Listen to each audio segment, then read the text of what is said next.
Revelações sobre as tentativas de desenvolver uma nova arma de guerra. Uma tecnologia capaz de controlar o clima e produzir desastres naturais. Mas será que o ser humano seria capaz de comandar as forças da natureza? Mito ou verdade? Ciência ou teoria da conspiração? Raios,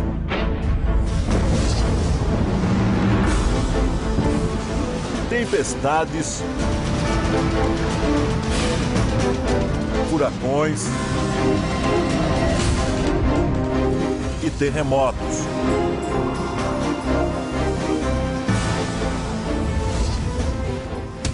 Como seria se um exército ou um grupo terrorista pudesse usar tudo isso contra o inimigo?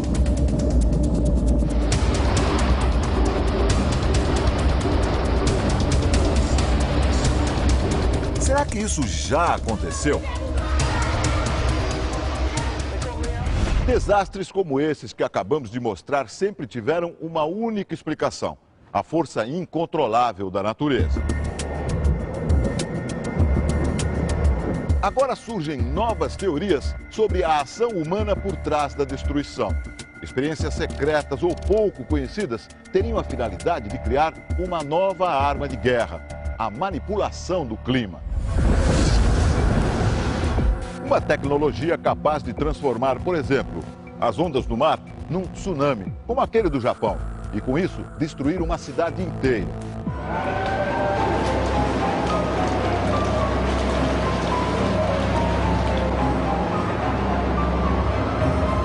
O ser humano quer sempre saber mais, conhecer e controlar a natureza. Usá-la em benefício próprio, para o bem e para o mal.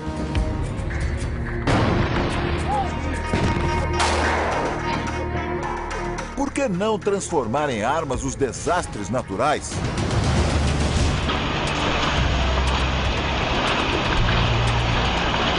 Delírio da imaginação ou possibilidade real?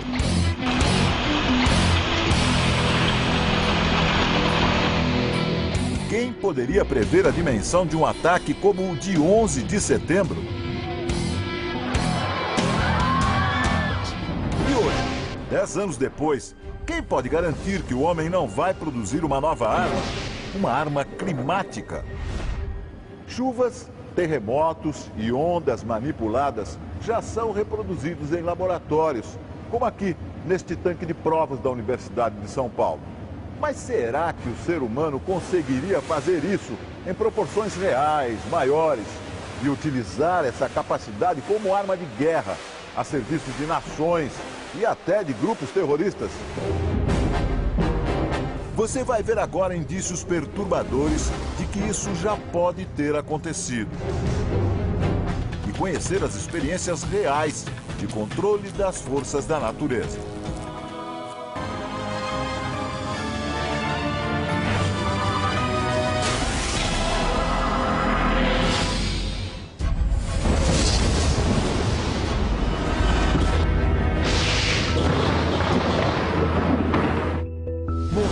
Do Novo México, Estados Unidos. Neste laboratório, um grupo de cientistas tenta aproveitar um dos mais fascinantes fenômenos da natureza: os raios. A ideia é interceptar e direcionar o raio. Os cientistas lançam rumo às nuvens de tempestade um foguete com um cabo fixado ao Sol. Veja o momento exato em que o raio atinge o foguete. Milhões de volts passam pelo cabo e vão direto para o chão. Neste outro laboratório, Greg Ley tenta produzir raios de forma controlada. Ele estuda os efeitos dos raios em aviões, casas e carros para torná-los mais seguros durante as tempestades. O cientista aciona a máquina e um raio se forma aos poucos. A experiência é apenas uma amostra do que acontece ao ar livre.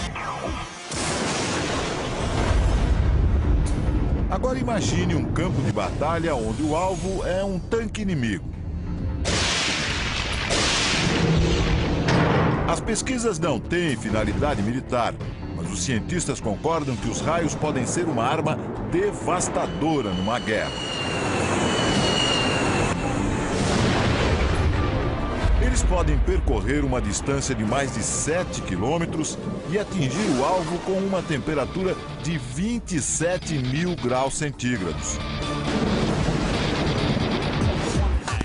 O cientista Nick Pope explica que, além de matar, o raio pode cortar sinais eletrônicos, o coração das armas modernas. Pode interceptar sinais de radar, impedir a operação de sistemas e interferir em todos os tipos de programas de computador.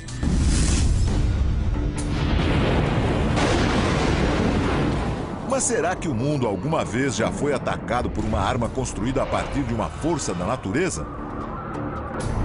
Julho de 1976. Apagões nos sistemas de comunicação do mundo todo ficaram sem explicação. Uma estranha frequência causou interferência em transmissões de rádio, televisão e telefone nos Estados Unidos.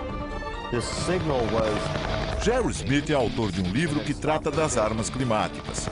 Segundo ele, os cientistas norte-americanos descobriram que o sinal secreto vinha da então União Soviética, o auge da chamada Guerra Fria entre as duas maiores potências mundiais. Fotos de satélite mostram um gigantesco radiotransmissor russo. Dele saíam ondas de extrema baixa frequência rumo à atmosfera sobre os Estados Unidos.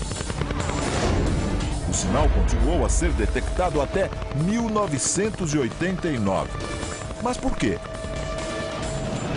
O transmissor soviético funcionava como um grande radar e servia para verificar se havia mísseis americanos a caminho do país.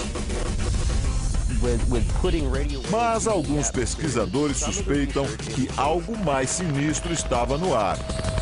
No início da década de 80, um relatório do Departamento de Defesa americano dizia que a máquina russa interferia no clima e que teria o poder de alterar o padrão dos ventos no mundo todo. Será que o transmissor foi uma arma secreta entre União Soviética e Estados Unidos? O fato é que, nessa época, algo muito estranho aconteceu. De 1987 a 1992, o estado da Califórnia passou por uma das secas mais dramáticas da história. As lavouras secaram e o gado morreu. O preço dos alimentos subiu vertiginosamente e a população ficou aterrorizada. Os especialistas em clima disseram que a causa foram as altas temperaturas que impediram a entrada de umidade na região. Um fenômeno fora do comum para a Califórnia. Normalmente, os ventos de grande altitude levam a umidade para a costa dos Estados Unidos. As setas indicam que os ventos sopram sempre para o leste. Durante a seca, os ventos mudaram subitamente de direção e se enfraqueceram. É claro que os soviéticos negaram tudo. Este professor de táticas militares diz que negar faz parte do jogo. Afinal, nenhum governo se sentiria confortável em admitir que deu início a uma guerra climática. Coincidência ou não, em 92 os Estados Unidos começaram a construir este enorme complexo de antenas no Alasca, como parte do projeto conhecido como HAARP. A sigla em inglês quer dizer Programa de Investigação de Aurora Ativa de Alta Frequência. Um nome sofisticado para um projeto que começou na Força Aérea e na Marinha americanas. O complexo reúne 180 antenas de 22 metros de altura. Juntas, elas podem apontar para qualquer alvo no céu e emitir milhões de watts de baixíssima frequência, formando uma trilha na atmosfera. Este militar americano diz que o projeto HAARP é usado apenas para fins de defesa. Mas uma outra teoria apareceu. A intensa energia jogada no céu pelo HAARP poderia ser um dos fatores do aquecimento global e das mudanças climáticas. O cientista Nick Begic acusa o governo americano de sonegar informações e garante: as pesquisas do HAARP são utilizadas, sim, para provocar mudanças climáticas.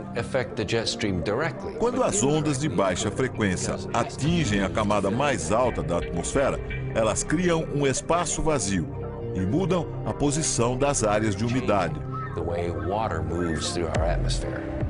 O cientista simula o efeito do HAARP em laboratório. Ele produz uma nuvem dentro de um tubo. Embaixo da nuvem há um transmissor de ondas de baixa frequência extrema. Quando as ondas são emitidas, a nuvem se move para o alto do tubo e leva junto o vapor. O HAARP é apenas um dos transmissores instalados no planeta. Há outros 20 centros de pesquisa semelhantes que funcionam em lugares secretos. Para alguns cientistas, estes transmissores são capazes de alterar o clima em qualquer lugar do mundo. Mudam a direção dos ventos e provocam grandes tempestades ou secas. Até mesmo os furacões poderiam ser provocados. Não há como garantir totalmente que esses equipamentos são usados como arma climática. No entanto, alguns fatos levantam ainda mais suspeitas. Em dezembro de 2001, cientistas da NASA, a Agência Espacial Americana, fizeram uma descoberta. Eles concluíram que vários terremotos aconteceram depois de mudanças climáticas radicais. Será que o HAARP tem alguma ligação com as duas coisas? O Dr. Brooks pesquisa terremotos. Ele trabalhava numa empresa de petróleo e gás e utilizava as mesmas ondas de baixíssima frequência do HAARP para suas pesquisas numa região do Pacífico. Sem querer, ele provocou um terremoto de cerca de 4,5 graus na escala Richter. O cientista mostra como o terremoto aconteceu nessa maquete do local. Um alto-falante produz sons muito graves e faz o solo tremer. Uma rocha que está no alto da coluna se desloca e acontece o terremoto.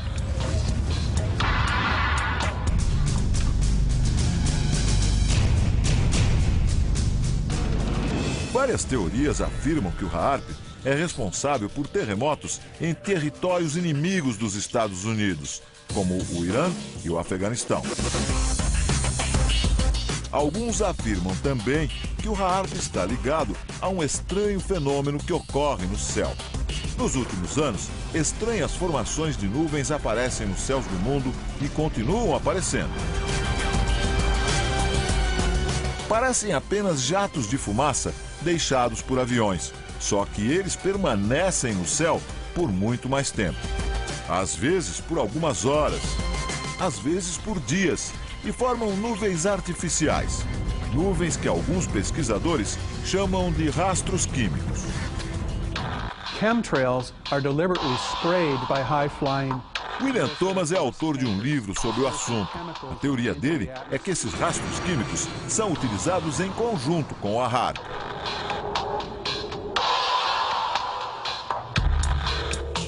Segundo ele, os rastros químicos secam o ar. E o resultado de uma atmosfera sem umidade é o surgimento de secas. Agora imagine os efeitos disso no campo de batalha, causando longas secas em países inimigos, acabando com os recursos e forçando uma rendição.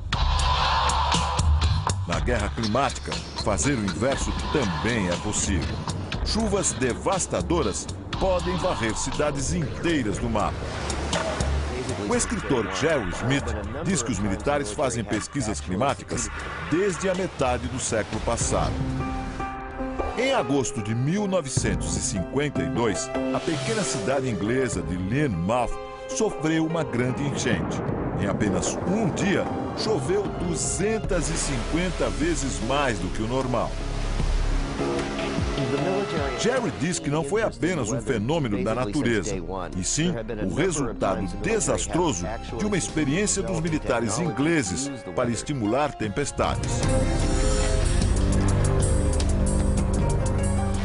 Algumas testemunhas afirmam que antes da cheia, aviões da Força Aérea Britânica sobrevoaram a região.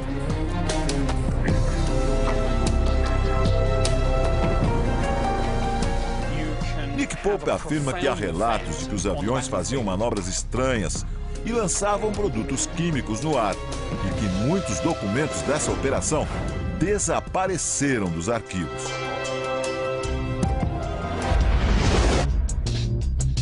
Vietnã, 10 anos depois. No auge da guerra, em 1966, outra experiência climática teria acontecido: o Projeto Popeye. Jerry Smith diz que na invasão do Vietnã, os americanos provocaram chuvas fortes.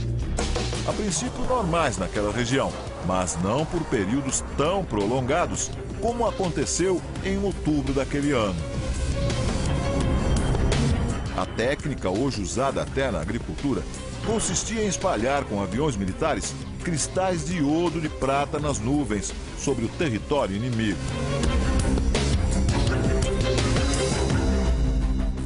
15 dias a mais de chuva foram suficientes para o avanço das tropas americanas. Estradas desmoronaram, as passagens dos rios foram destruídas. E a resistência vietnamita ficou isolada e sem suprimentos. Um sucesso passageiro na guerra perdida do Vietnã, mas que demonstrou o poder da arma climática. Mas e os furacões? Há quem diga que também é possível produzir furacões com um objetivo militar. Muitas pessoas acreditam que o furacão Katrina foi um deles. Uma arma utilizada em sua potência máxima. 23 de agosto de 2005, o Serviço Nacional de Meteorologia dos Estados Unidos prevê uma chuva torrencial nas Bahamas. Uma tempestade desse tamanho raramente destrói casas e muito menos mata pessoas. Mas isso mudaria em pouco tempo.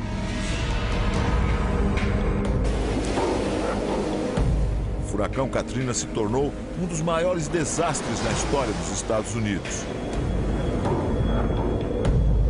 1.800 pessoas morreram e o governo gastou o equivalente a mais de 160 bilhões de reais para reconstruir a região.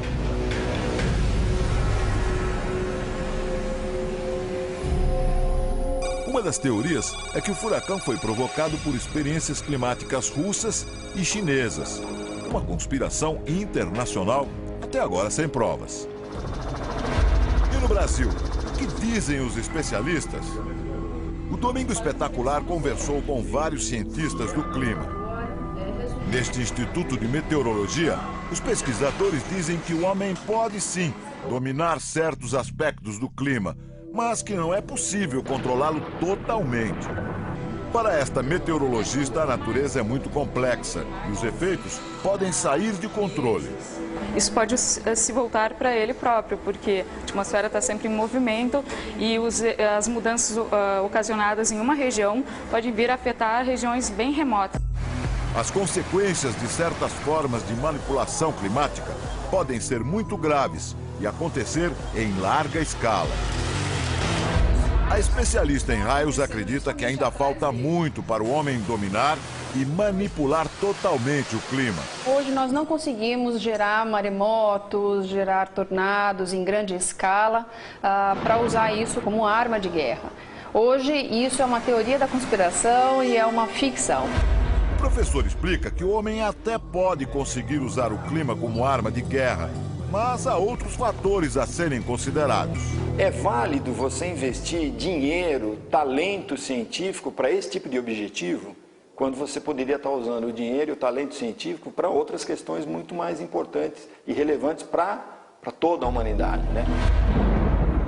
Apesar de muito polêmica, a ideia da manipulação climática se multiplica e ganha corpo até nos ambientes militares. A Força Aérea dos Estados Unidos admite que pretende ter armas climáticas para uso militar até 2025. O escritor Jerry Smith diz que as grandes potências, assim como em outras épocas, correm para dominar essas tecnologias. Ele exemplifica.